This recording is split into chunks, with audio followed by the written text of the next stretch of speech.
Have you ever heard the story of Roger Bannister? Before 1954, the world believed it was physically impossible for a human being to run a mile in under 4 minutes. It was considered an unbreakable barrier, a limit etched in stone. Doctors, scientists, athletes, everyone agreed. Then on May 6, 1954, Roger Bannister, a young medical student, shattered that belief. He ran a mile in 3 minutes, 59.4 seconds. But here's the truly astonishing part. Within just a few months, several other runners also broke the 4-minute mile. What changed? Did human physiology suddenly evolve? No. What changed was the belief, the anchor that had been holding them back. They saw it was possible, and suddenly their perceived limitations vanished. This begs the question, what invisible barriers, what self-imposed limits are you carrying around? Simply because the people around you believe they're unbreakable. This isn't just about running. It's about a fundamental principle that shapes every aspect of our lives, a concept often attributed to the motivational speaker Jim Rohn. You are the average of the 5 people you spend the most time with. Now, this isn't some mystical law of attraction. It's about something far more subtle and pervasive, the power of social influence and a cognitive bias known as anchoring. Let's unpack that. Anchoring bias is a cognitive shortcut, a mental heuristic, where we tend to rely too heavily on the first piece of information we receive, the anchor, when making decisions, even if that information is irrelevant or inaccurate. Think of it like this. If you see a shirt priced at $1,000 and then another one for $100, the second shirt seems like a bargain, right? Even if $100 is still overpriced, the initial $1,000 price acts as an anchor, skewing your perception. Now, how does this relate to the people around us? Well, the beliefs, attitudes, and expectations of your closest circle, your family, friends, colleagues, these become your social anchors. They subtly, often unconsciously, set the baseline for what you consider normal, achievable, and even desirable. Consider this. If everyone in your immediate circle earns around $50,000 a year, that figure becomes your financial anchor. Earning $75,000 might feel like a significant achievement, even if objectively you're capable of much more. Conversely, if your circle is filled with entrepreneurs making 7-figure incomes, $50,000 might feel, well, inadequate. The anchor has shifted. This isn't about judgment, it's about awareness.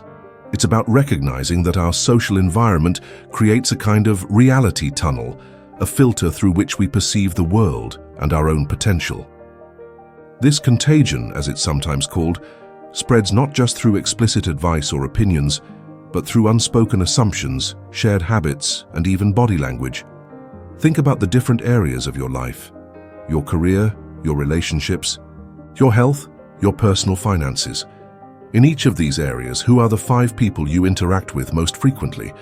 What are their beliefs about success in these areas? What are their habits? What are their expectations, both spoken and unspoken? For instance, if your closest friends constantly complain about their jobs, tolerate unfulfilling relationships, or neglect their physical health, it becomes incredibly difficult for you to break free from those patterns.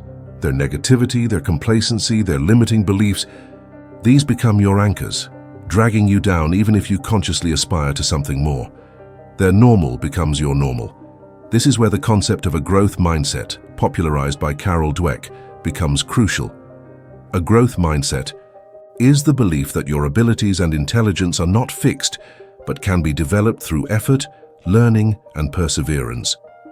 It's the antithesis of the fixed mindset, which assumes that your talents are innate and unchangeable. The people around you can either nurture or stifle your growth mindset. If you're surrounded by people who embrace challenges, learn from their mistakes, and believe in their own potential, you're far more likely to adopt that mindset yourself. But if you're surrounded by people who avoid risks, fear failure, and see limitations everywhere, your own growth mindset will likely wither. Let's look at a contrasting example. Imagine someone growing up in a low-income neighborhood, surrounded by people who believe that success is a matter of luck or privilege, that people like us don't achieve great things. That's a powerful anchor. Now imagine that same person somehow encounters a mentor, someone who has overcome similar circumstances and achieved remarkable success. That mentor becomes a new anchor, a counterweight to the prevailing negativity. They provide a living example that the old limitations are not absolute truths. This is why seeking out mentors and positive role models is so vital. It's not about abandoning your existing relationships. It's about consciously expanding your circle of influence, adding new anchors that pull you upward toward your potential. Think about it like this. If you're trying to sail a boat across the ocean and you're anchored to a small stagnant pond, you're not going very far. You need to raise that anchor, or at least add anchors in the vast ocean, to allow for movement and progress. Now let's be clear. This isn't about judging or blaming the people in your life. It's about taking responsibility for your own destiny. It's about recognizing that you have the power to choose your influences, to curate your social environment, to create a circle that supports your growth and aspirations. How do you do this practically? Start by taking an honest inventory. Who are the 5 people you spend the most time with? What are their dominant beliefs and attitudes? Are they generally positive and supportive, or negative and limiting? Do they inspire you to be your best self, or do they hold you back? This isn't always easy.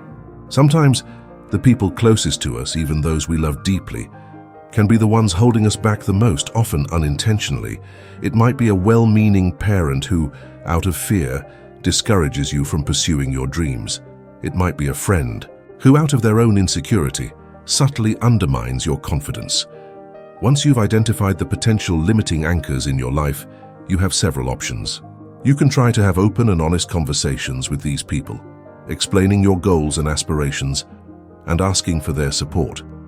Sometimes, this can lead to positive change. However, in some cases, you may need to create some distance. This doesn't necessarily mean cutting people out of your life entirely, but it might mean limiting your exposure to their negativity or limiting the influence they have on your decisions. Simultaneously, actively seek out people who embody the qualities you admire, who have achieved the kind of success you aspire to, who have a growth mindset and a positive outlook. This could be through joining new groups, attending workshops, finding online communities, or even simply reading books and listening to podcasts by inspiring individuals. Remember, this is a continuous process. It's not a one-time fix. It's about constantly evaluating your social environment and making conscious choices about who you allow to influence you. It's about being the captain of your own ship, choosing your anchors wisely, and setting sail toward the destination you desire. We started with the story of Roger Bannister and the seemingly unbreakable 4-minute mile. His achievement wasn't just about physical prowess. It was about breaking a mental barrier, a collective anchor that had held back generations of runners. The same principle applies to your life. The beliefs and expectations of the people around you act as powerful anchors, shaping your perception of what's possible. By understanding this invisible influence, by consciously choosing your circle of influence, you can break free from limiting beliefs and unlock your true potential. You can rewrite your own story, not by denying the influence of others, but by becoming the architect of that influence. The power to shape your destiny, to break your own 4-minute mile, lies within your conscious choices.